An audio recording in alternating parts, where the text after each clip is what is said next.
दोस्तों, आज की इस वीडियो में हम लोग सीखने वाले हैं कि आप लोग कैसे ऑनलाइन डेथ सर्टिफिकेट के लिए अप्लाई कर सकते हो और आपका डेथ सर्टिफिकेट ऑनलाइन कैसे बनेगा।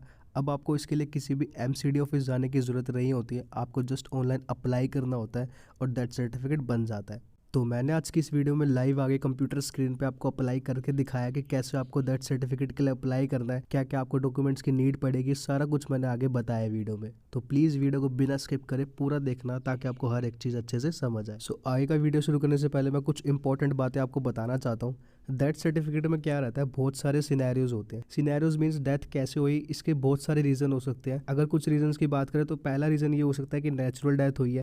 सेकंड आपका ये हो सकता है कि किसी बीमारी के कारण हुई है डेथ। थर्ड ये हो सकता है कि उनका कोई एक्सीडेंट हो गया है। फोर्थ ये हो सकता है या उन्होंने खुद ही सुसाइड कर लिया हो। फिफ्थ ये हो सकता है कि घर में तबीयत खराब हुई और उन्हें अगर हॉस्पिटल लेके जा रहे थे बट हॉस्पिटल ले जाते टाइम रास्ते में ही डेथ हो गई, इसको ब्रॉड डेथ कहा जाता है। मीन्स कि हॉस्पिटल ले जाते टाइम अगर डेथ हो जाती है रास्ते में तो उसे ब्रॉड डेथ कहते हैं। तो मैं ये सारी बातें किस लिए बता रहा हूँ, उसके पीछे रीज़न है क्योंकि हर एक केस में अलग अलग तरीके से अप्लाई किया जाता है। तो जो मेरी वीडियो को देख रहे होंगे, हो सकता है इन 5 सिनेरियोज में से किसी एक सिनेरियो में उनके यहाँ पे डेथ हुई हो और वो मेरी इस वीडियो को देख के अपने सारे डाउट्स क्लियर कर पाए। क्योंकि हर एक केस में अलग अलग फॉर्मेलिटीज़ होती है, अलग अलग डॉक्यूमेंटेशन होती है। तो मैंने आगे वीडियो में पूरी कोशिश करी है कि मैं आपके सारे डाउट्स क्लियर कर पाऊँ। प्लीज़ वीडियो को बिना स्किप करे पूरा देखना ताकि आपका कोई भी डाउट ना रहे। बिना किसी देरी के चलो वीडियो को स्टार्ट करते हैं। ओके, ये एमसीडी की वेबसाइट है। इसका लिंक मैंने डिस्क्रिप्शन बॉक्स में दे दिया है। आप उस पर क्लिक करके डायरेक्ट इस वेबसाइट पे आ जाओगे। वेबसाइट पे आने के बाद यहाँ पे आपको एक ऑप्शन मिल रहा होगा ऑनलाइन सर्विसेज। इस वाले ऑप्शन पे आपको क्लिक कर लेना है। क्लिक करने के बाद यहाँ पे आपको अपना जोन, वार्ड या कॉलोनी, इन तीनों में से कोई भी एक ऑप्शन सेलेक्ट कर लेना है। अगर आपको अपना जोन पता है क्या है तो आप जोन सेलेक्ट कर लेना सिंपली। अदरवाइज़ आप अपनी कॉलोनी में जाके अपनी कॉलोनी का डालोगे तो उसके आगे आपको देखो जोन शो कर दिया है किस जोन में आपका वो एरिया पड़ता है। तो सिंपली ऐसे आप अपना सर्च कर लेना। उसके बाद सर्च पे क्लिक करेंगे। क्लिक करने के बाद आपको registration of birth slash death इस पर क्लिक कर लेना है। क्लिक करने के बाद यहाँ पे आपका लॉगिन पेज खुल जाएगा। तो अगर आपने देखो यहाँ पे रजिस्ट्रेशन करा हुआ है ऑलरेडी तो आप सीधा मोबाइल नंबर डाल के लॉगिन कर लेना। अदरवाइज़ आप new user, click here for sign up, इस पर क्लिक करके अपना मोबाइल नंबर रजिस्टर्ड कर लेना।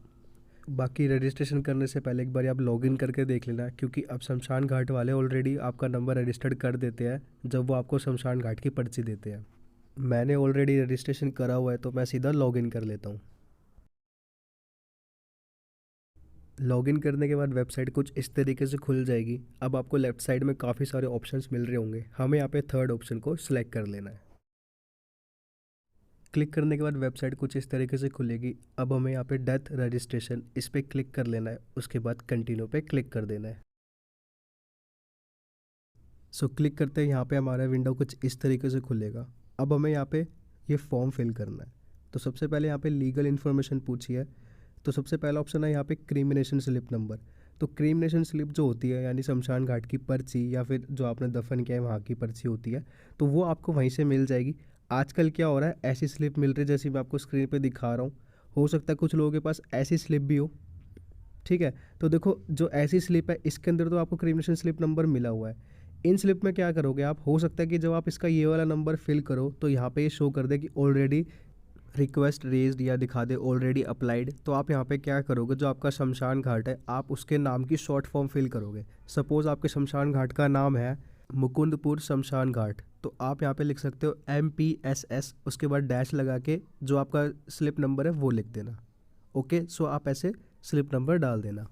फिर नेक्स्ट हमसे पूछा डेट ऑफ क्रीमेशन। तो यहाँ पे आप जिस दिन अंतिम संस्कार किया है बॉडी का वो डेट डालोगे। उसके बाद डेट ऑफ डेथ, जिस दिन डेथ हुई है वो डेट डालनी है। टाइम ऑफ डेथ डालना मैंडेटरी नहीं है, इसे आप खाली छोड़ देना। उसके बाद जेंडर फिल कर दो। फिर यहाँ पे नेम ऑफ डिजीज, जिनकी डेथ हुई है आपको उनका नाम लिखना है। जिनकी डेथ हुई है अगर आपके पास उनका आधार कार्ड नंबर है तो वो आप यहाँ पे फिल कर सकते हो, अदरवाइज़ आप इसे खाली भी छोड़ सकते हो। इसके बाद एज ऑफ डिजीज, यानी जब उनकी डेथ हुई तब उनकी एज क्या थी वो आपको यहाँ पे फिल करनी है। उसके बाद आपको रिलीजन फिल कर देना है। इसके बाद आपको ऑक्यूपेशन डालना है कि जिनकी डेथ हुई है वो करते क्या थे। नेक्स्ट पूछा type of medical attention received before death. तो ये बेसिकली उनके लिए होता है जिनकी डेथ हॉस्पिटल में हुई होती है उससे पहले अगर वो एडमिट होते हैं तो वहाँ पे उनकी कोई मेडिकल अटेंशन हो रही होती है या जो भी है वो आपको यहाँ पे अपने अकॉर्डिंग डालना है। अगर घर पे डेथ हुई है तो आप यहाँ पे नो मेडिकल अटेंशन सेलेक्ट करोगे। अब नीचे स्क्रॉल डाउन करते हैं। अब यहाँ पूछा है cause of death medically certified, यानी डेथ क्यों हुई है वो अगर मेडिकली सर्टिफाइड है या हॉस्पिटल से लिख के मिला हुआ कि रीज़न क्या था डेथ का, तो आप यहाँ पे येस करोगे, अदरवाइज़ आप इसे नो रहने देना। उसके बाद आपको नीचे लिखना है डेथ क्यों हुई है, किस रीज़न से डेथ हुई है आपको वो यहाँ पे लिखना है। फिर नेक्स्ट पूछा है नेम ऑफ मदर, अगर आपको ये पता है तो आप फिल कर देना, अदरवाइज़ ये मैंडेटरी नहीं है भरना, आप इसे खाली भी छोड़ सकते हो। उसके बाद यहाँ पे आपको फादर नेम फिल करना है, फादर नेम भरना मैंडेटरी है, ये आपको फिल करना पड़ेगा।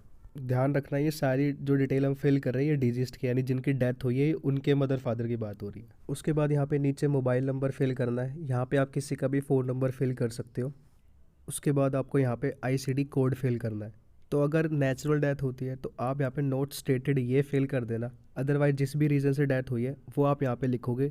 अगर आपको नहीं पता तो आप अपने हॉस्पिटल में पूछ सकते हो। और यहाँ पे मैं एक चीज़ और बताना चाहता हूँ, जिनकी डेथ हॉस्पिटल में होती है उनका डेथ सर्टिफिकेट आप ऑनलाइन अप्लाई नहीं कर सकते, उनका डेथ सर्टिफिकेट हॉस्पिटल की तरफ से ही बनता है।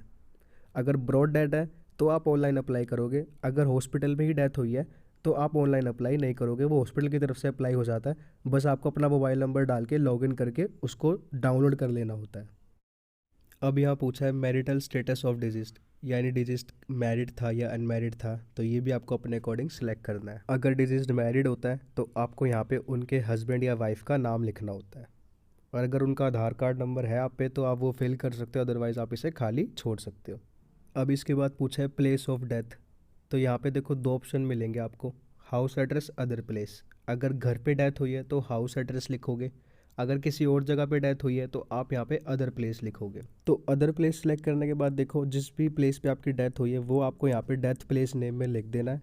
अगर ब्रॉड डेथ केस है तो यहाँ पे आपको एक ऑप्शन मिल रहा है ब्रॉड डेथ, इस पर आप क्लिक करोगे और डेथ प्लेस नेम में आप लिखोगे ब्रॉड डेथ टू जो भी प्लेस है वो। अगर हॉस्पिटल में हुई है तो आप हॉस्पिटल का नाम लिख देना brought death to this hospital, और आपको जो हॉस्पिटल से ब्रॉड डेथ समरी मिली होगी वो आपको नीचे अपलोड करनी होती है। तो मैं यहाँ पे हाउस एड्रेस सेलेक्ट करूँगा क्योंकि यहाँ पे डेथ घर पे हुई है।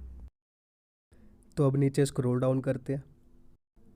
स्क्रॉल डाउन करने के बाद यहाँ पे आपको प्लेस ऑफ डेथ डिटेल्स डालनी है, यानी उस जगह का एड्रेस। तो अगर हमने ऊपर हाउस सेलेक्ट करा है तो मैं यहाँ पे घर का एड्रेस फिल कर दूँगा। तो एड्रेस फिल कर लिया। अब नीचे स्क्रॉल डाउन करते हैं। स्क्रॉल डाउन करने के बाद यहाँ पे पूछा है डिजीज्ड रेजिडेंस एड्रेस, अगर जो डेथ एड्रेस आपने ऊपर फिल करा है और वही सेम रेजिडेंस एड्रेस है तो आप यहाँ पे टिक कर दोगे, अदरवाइज़ आप यहाँ पे एड्रेस फिल कर देना। तो यहाँ पे हमारा सेम था तो मैंने क्लिक कर लिया उस पर। अब नीचे चलते हैं। तो यहाँ पे अब हमें एड्रेस डिटेल फिल करनी है। तो यहाँ पे दो एड्रेस होते हैं, एक कोरस्पॉन्डेंस होता है, एक परमानेंट होता है। तो अगर आपके दोनों सेम है तो आप यहाँ पे क्लिक करोगे, अदरवाइज़ आप यहाँ पे दोनों एड्रेस अपने फिल कर देना। अब नीचे दोबारा स्क्रॉल डाउन करते हैं। सो नीचे अब हमसे पूछा इन्फॉर्मेंट्स डिटेल्स, यानी यहाँ पे जो इन्फॉर्मेशन दे रहा है हमें उसका नाम, उसका रिलेशन लिखना है कि डिजीज़ के साथ क्या रिलेशन है, फिर उसका मोबाइल नंबर लिखना है और नीचे यहाँ पे उसका एड्रेस फिल कर देना है। अगर उसका एड्रेस सेम डिजीज़ के एड्रेस जैसा सेम है तो आप यहाँ पे क्लिक कर दोगे।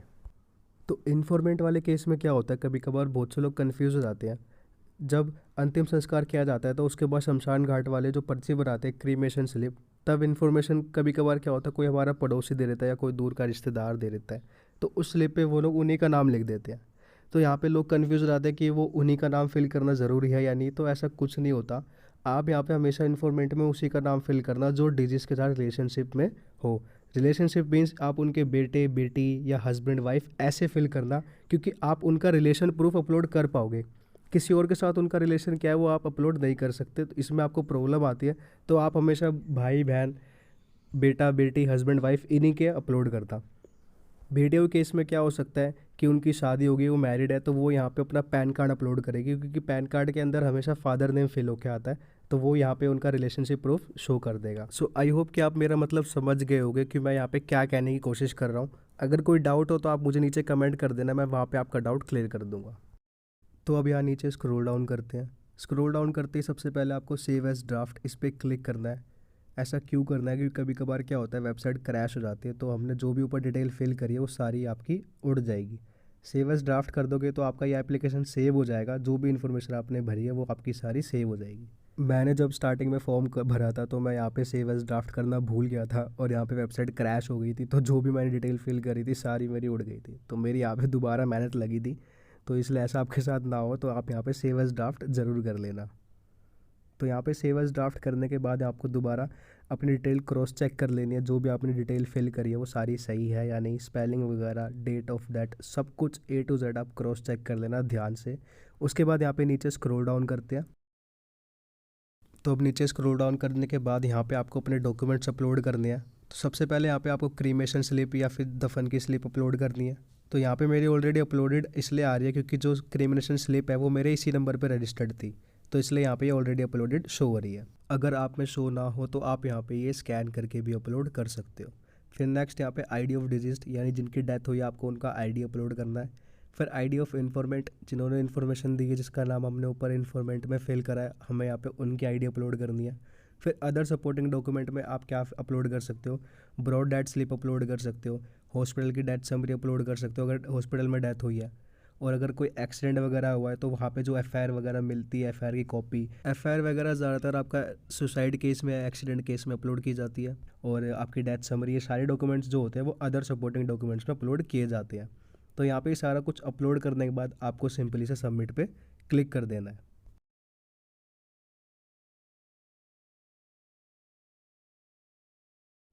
हमारी यहाँ पे रिक्वेस्ट सबमिट हो चुकी है। हो सकता है आपसे यहाँ पे फ़ीस मांगे, फ़ीस तब मांगी जाती है जब आप अप्लाई करने में लेट कर देते हो ज़्यादा, तब आपसे फ़ीस मांगी जाती है।